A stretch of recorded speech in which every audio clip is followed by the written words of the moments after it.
Bonjour tout le monde, je suis l'archange Gabriel et je prends possession du corps de Marie-Hélène pour vous faire passer mes messages sur la vie dans l'univers et sur l'univers de la vie. Il s'agit pour cette vidéo de vous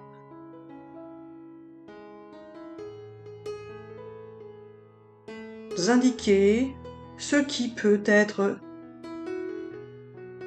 pensé par rapport à l'existence ou l'inexistence du vide qui est dans l'univers présent,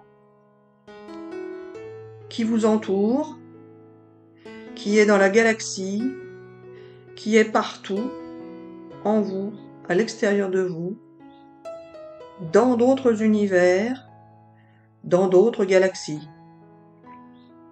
Ce vide qui est existant partout autour de vous est un vide qui contient énormément de possibilités, énormément de phénomènes, si tant est qu'on puisse donner ce nom-là en tant qu'être humain,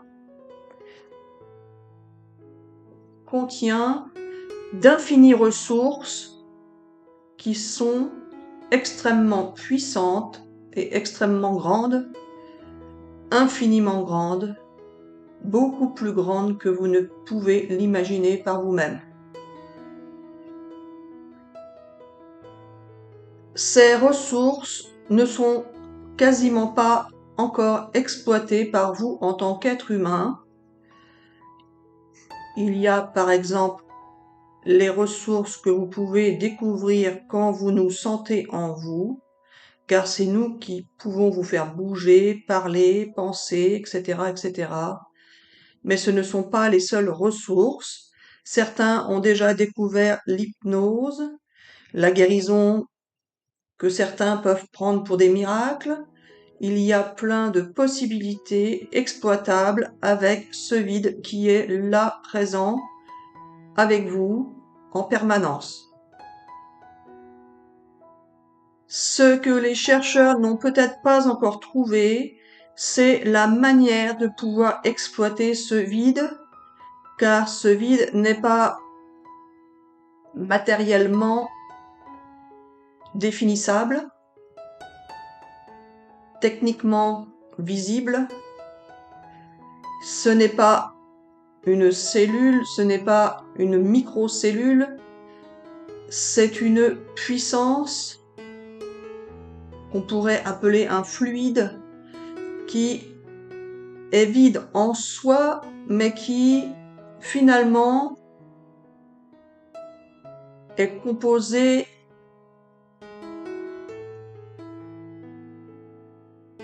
comme d'une grande entité.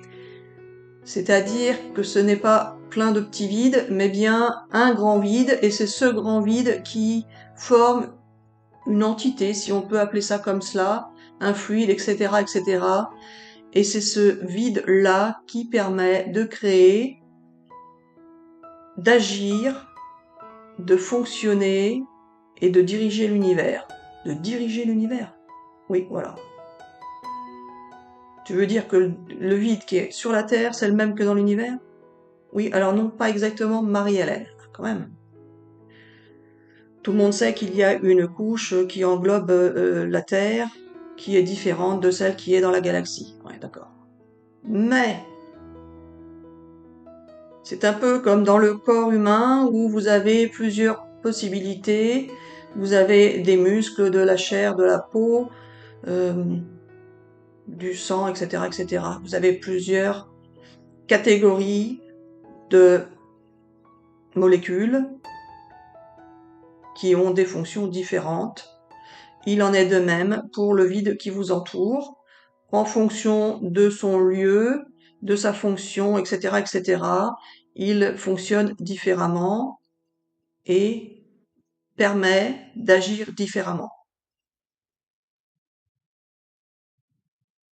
Ce grand vide que vous n'arrivez pas à comprendre, que vous ne pouvez pas encore réellement déterminer sa fonction et ces possibilités existent et est extrêmement puissant. Il permet de créer tout ce qu'il veut créer. Et là, Marie-Hélène, je te vois venir, qui décide de cette histoire de création, qui a un pouvoir quelque part, si tant est qu'il y en ait un, qui fait quoi et à quoi ça sert. Alors voilà, ce qu'il faut savoir, c'est que ce grand vide qui est présent comporte plusieurs dimensions qui sont extrêmement différentes les unes des autres. Et ces dimensions, selon la manière dont nous la regardons, dont nous la comprenons, dont nous la ou dont nous l'est, tu as dit des dimensions. Alors voilà, Marie-Hélène, il s'agit de plusieurs dimensions, mais si on les cumule les unes aux autres, cela peut être une seule dimension. Toutes ces dimensions, si on arrive à les comprendre, à les saisir,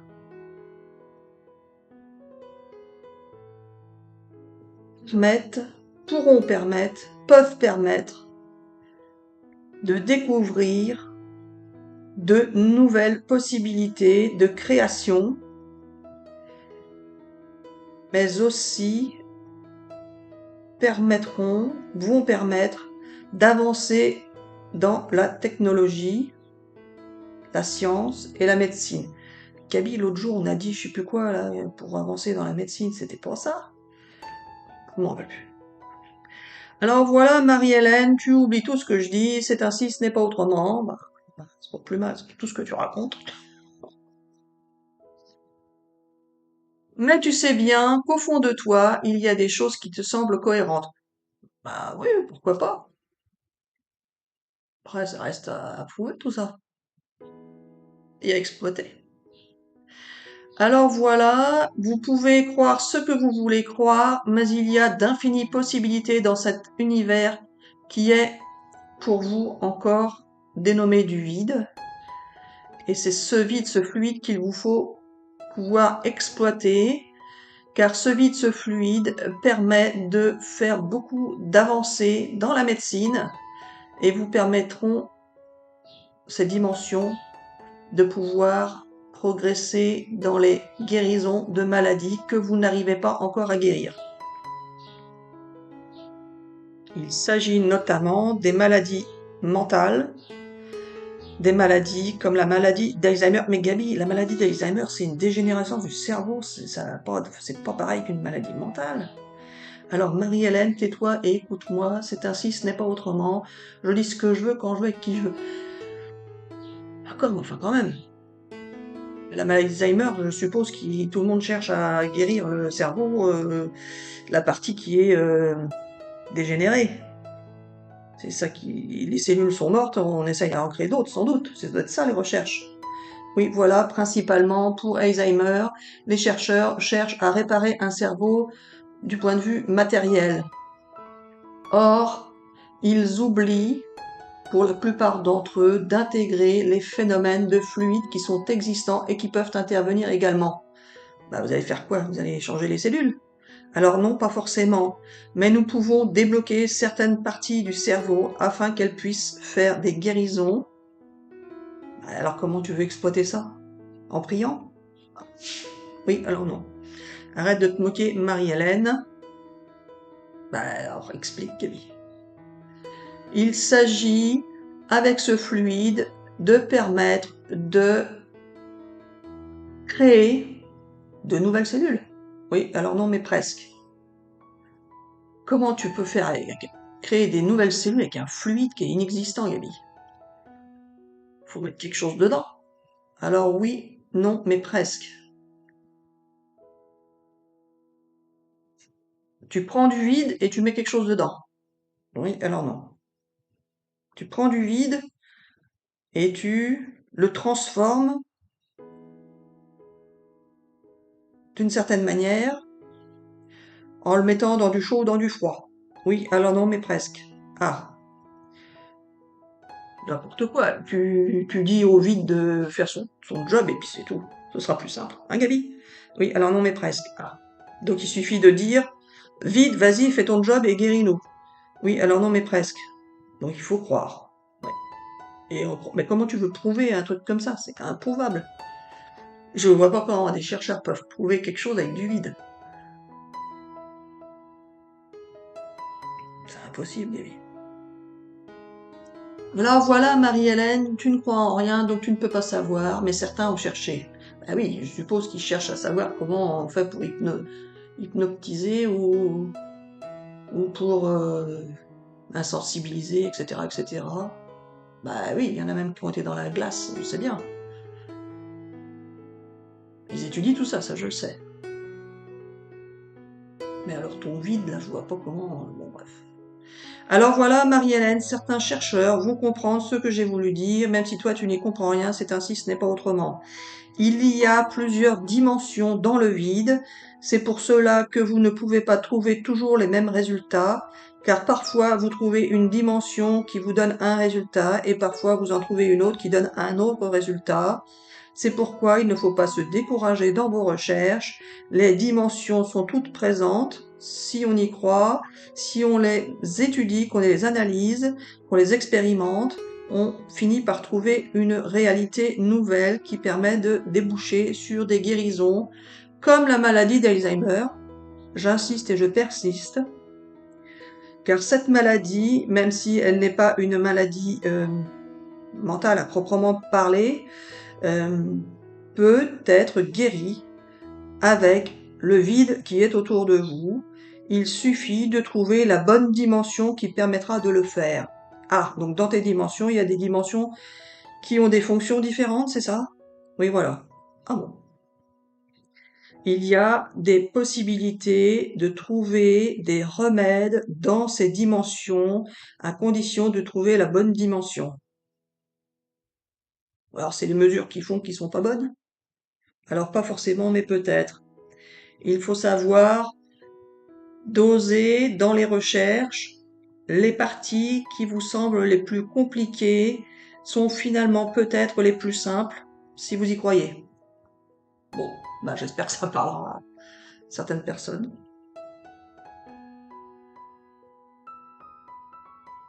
Parfois, en groupant également deux dimensions, on peut trouver une solution différente que celle qui peut être trouvée si on reste dans une seule dimension. Et c'est quoi tes dimensions dans le vide, Gaby?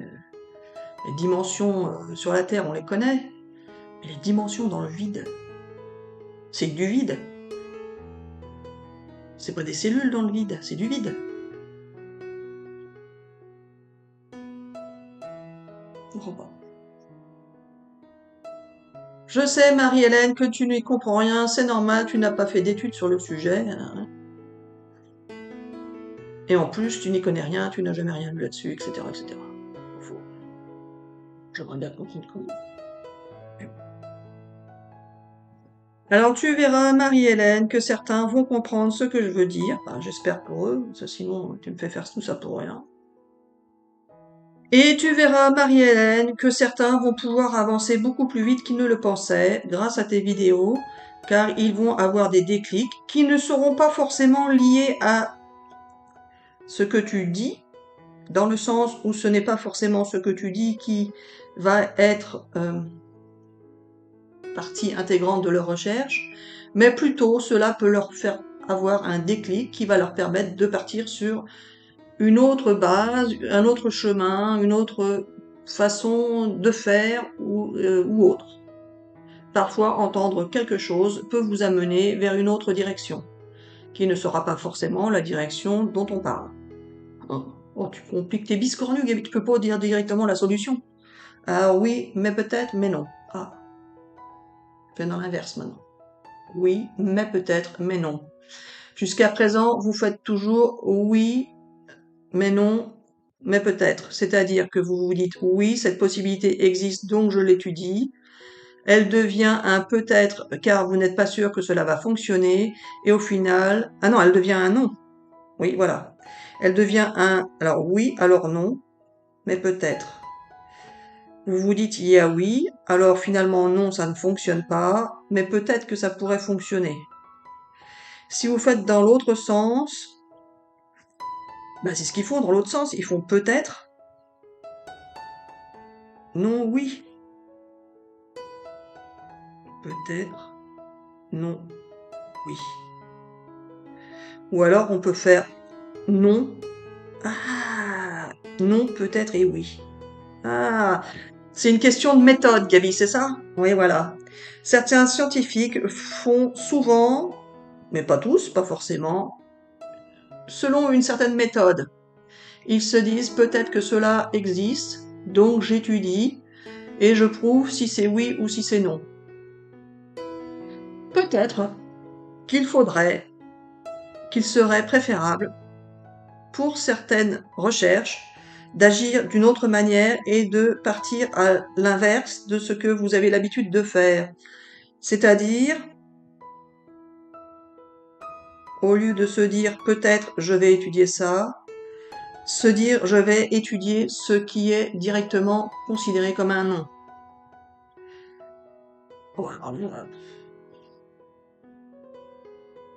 Le oui, c'est ce qui a été prouvé.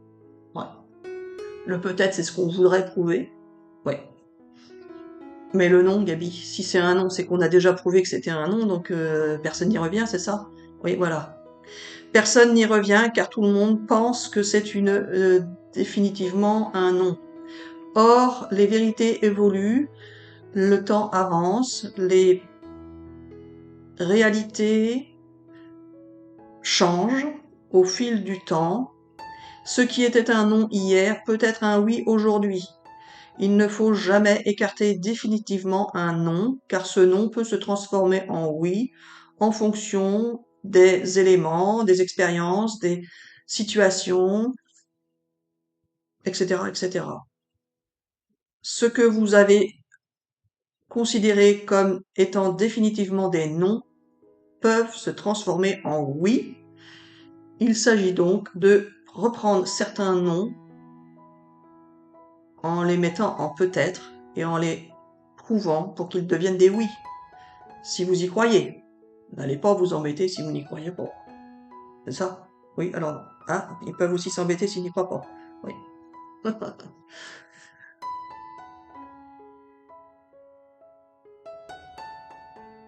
Il y a des dimensions extrêmement différentes, qu'elles soient infiniment grandes ou infiniment petites, et ces dimensions n'ont pas encore été toutes prouvées et exploitées et expérimentées.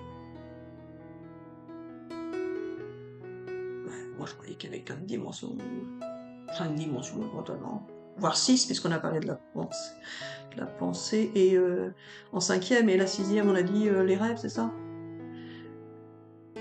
Il y a plus de dimensions, tu as dit. Ouais. Ces dimensions sont totalement inexploitées jusqu'à présent, car vous vous êtes contenté de ce qui était visible à vos yeux et de ce qui était... Ah oui, mais il y en a, Gabi, je suis sûre qu'il y en a qui ont étudié l'invisible. Donc c'est pour ça.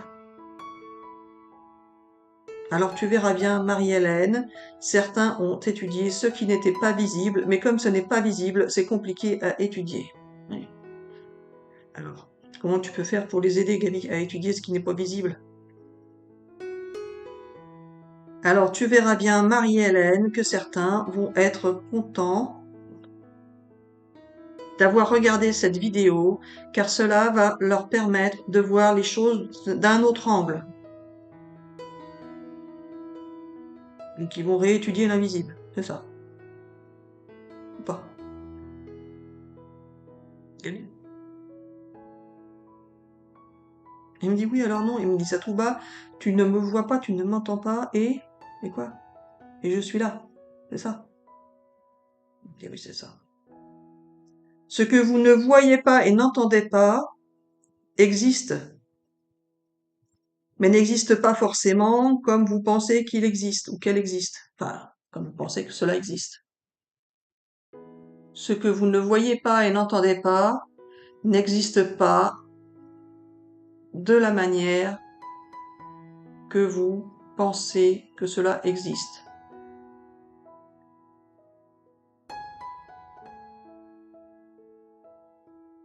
Il y a de l'existence dans l'inexistence et de l'inexistence dans l'existence.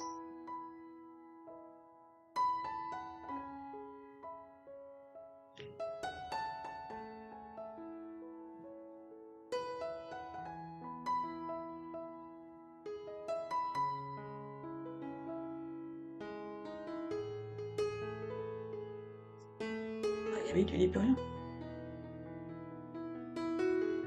Alors voilà, il y a aussi des recherches à faire dans le silence. Ah. Bah, le silence sur Terre, on ne l'a pas vraiment finalement, Gaby. Il y a toujours un petit bruit. Il y a toujours un petit bruit, Gaby. Un animal, le vent, peu importe. Et tu veux qu'ils recherchent dans le silence. Bah, ils l'ont déjà fait. Oui, alors pas forcément. Il y a des recherches à faire dans le silence et dans le vide. Ben, dans la méditation? Oui, alors pas forcément. Dans le silence et dans le vide. Bah, c'est pas sur Terre alors. C'est dans l'univers. Oui, voilà. Ah. Parce que dans l'univers, c'est silencieux. Alors pas forcément, mais peut-être.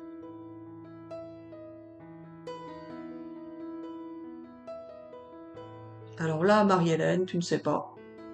Car tu ne connais pas. Non. Il n'y a pas de silence sur Terre, c'est impossible. Moins de se mettre dans une pièce qui permettrait d'avoir du silence, mais je ne sais même pas si c'est réalisable. Alors voilà, les chercheurs cherchent et peuvent trouver. Sur Terre, de mettre une pièce dans le silence. Oui, bah, ils l'ont peut-être déjà fait. Alors c'est ça que tu ne sais pas, Marie-Hélène. Si tu savais ce qu'ils ont déjà fait, peut-être tu pourrais les aider plus, ou pas. Il y a des recherches à faire dans le silence et dans le vide. Il y a des recherches à faire dans le bruit aussi. Oui, voilà. N'importe quoi. Tu délires complètement, Gaby. Des recherches à faire dans le bruit. Oui, alors non, mais peut-être. Qu'est-ce que tu veux faire comme recherche dans le bruit? N'importe quoi. Ah, tu dis n'importe quoi.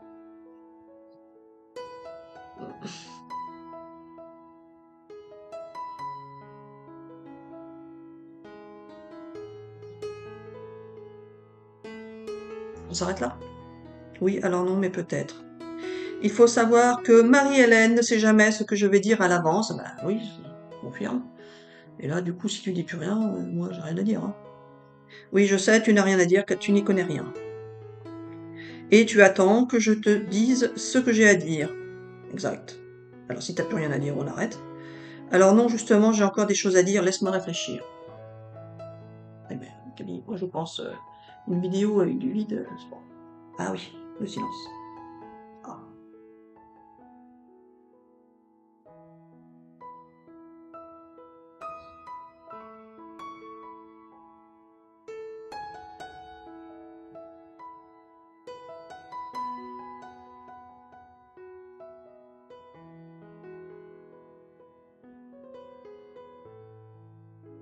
On peut percevoir dans le silence des bruits que l'on ne perçoit pas lorsqu'il y a du bruit.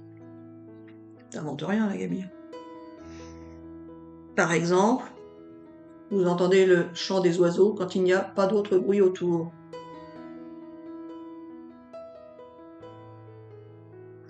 Et s'il n'y avait pas le chant des oiseaux, vous pourriez entendre d'autres bruits qui sont infiniment plus petits. Oui, mais Gabi, ça t'invente rien, là. Tout le monde doit le savoir, ça, non? Pas forcément. Pas forcément. Je sais, il faut que je change mon langage. Bah oui, je comprends bien. Si je dis tout le monde doit le savoir et que ceux qui écoutent ne le savent pas ou n'y pensent pas, ils vont se sentir, ils pourraient se sentir un peu moins, entre guillemets, intelligents. C'est pas une question d'intelligence, c'est une question de, je sais pas. Eh oui, Marie-Hélène, il faut faire attention à son langage, mais ça n'a rien à voir avec cette vidéo, Gaby. Je sais, Marie-Hélène, c'est ainsi. Alors nous allons maintenant parler différemment, car jusqu'à présent, je faisais parler Marie-Hélène d'une certaine manière, et même si parfois elle essaye de changer cette manière, elle n'y arrive pas d'elle-même, donc je vais maintenant lui permettre de parler autrement. Il y a donc des recherches possibles à faire dans le silence et dans le vide, car plus vous descendez dans le silence, plus vous entendrez des perceptions de ce que vous pouvez appeler des sons infiniment petites. Et ces perceptions de sons, entre guillemets, vont vous permettre de découvrir de nouvelles existences, entre guillemets, ou inexistences. Et ces existences ou inexistences vous permettront de quoi, Gaby? Guérir, tu ne sais pas? Ben non, je ne sais pas. De quoi? Guérir des maladies? De créer du matériel? De faire des découvertes? Enfin, je veux dire, à quoi ça va servir? À rien, Marie-Hélène, tu verras bien. Ah. Je sais, Gaby, la téléportation. Oui, voilà. C'est ça. Alors, Marie-Hélène, pourquoi pas? La téléportation de cette manière-là. Mais c'est pas une question de bruit, la téléportation, c'est une question de matière. Alors, pas forcément Marie-Hélène. On désintègre la matière dans un bout pour la réintégrer d'un autre bout. Oui, voilà. Un peu comme une photocopie. Oui. En 3D.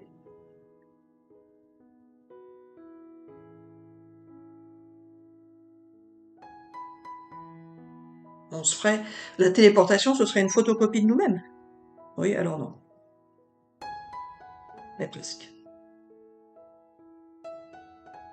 Alors, la téléportation, ça veut dire que on va pas se désintégrer pour se réintégrer. On va rester intégré d'un bout et on va s'intégrer d'un autre bout. Oui, alors non, mais presque.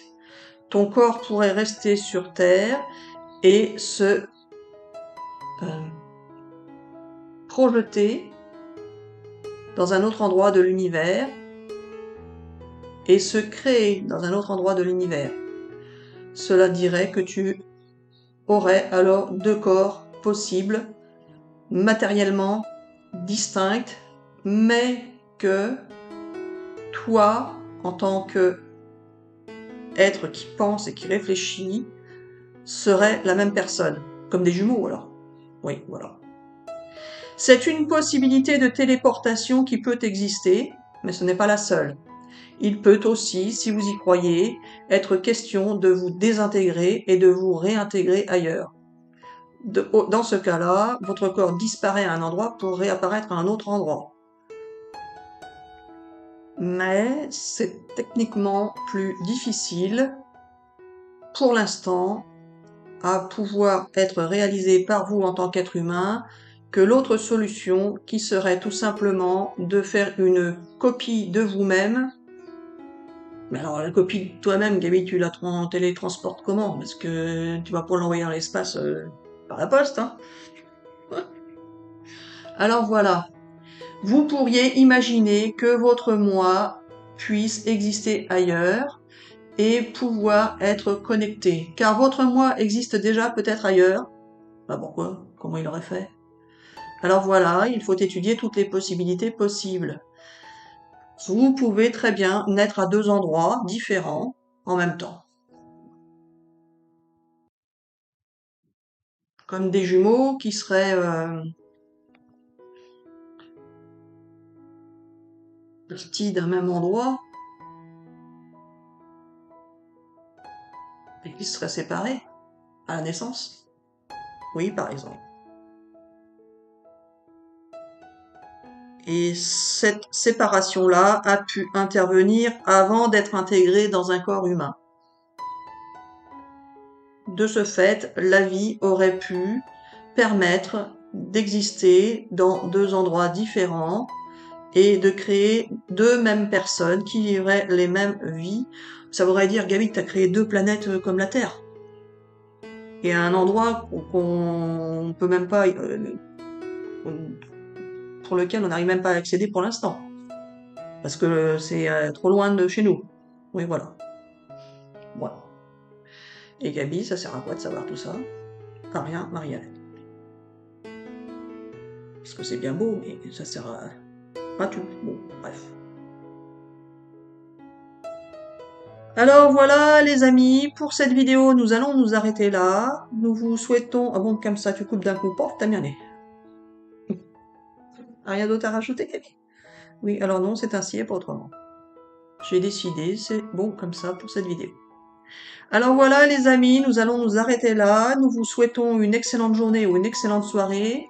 Et nous vous disons à bientôt pour une prochaine vidéo.